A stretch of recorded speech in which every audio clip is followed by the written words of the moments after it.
Guys, semeni Bulanda. Sasa guys, unajua mimi nimekawia sana bila kuwa na mtu.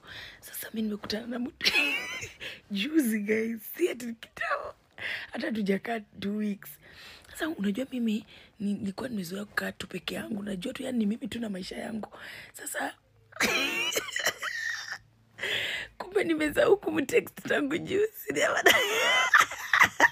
Hivi najua niko single. Sasa kumbe ananitext sahi. Ati kwani ulisahau kama tuko na relationship? Tanishalala niya.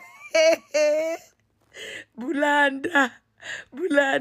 Alafu anasema ati I love you babe. Tena mimi nasema unajua mimi nilikuwa nafikiria niko live. Guys, you know me, I get so tired. Nafanya tap tangu asubuhi.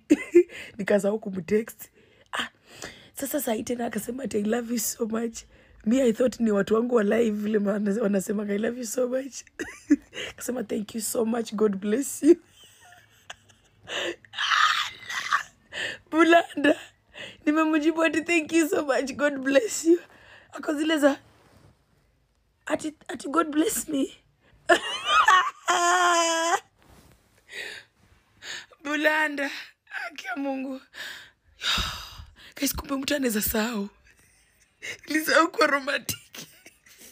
Nikakuwa mama mboga. Aliniuliza ati mimi simuwazingi. Mimi hata sikumbuki kama namuwaza. Juzi nilikuwa nimechoka kama umbwa. Jana pia naye ndio nilikuwa nimechoka vibaya. Sasa leo hata ndo wasi. I need help urgently, guys. Please help me urgently. What do I do? Because mtu staki aende. Alikuwa ameanza kufeel. Sasa sijui nifanye.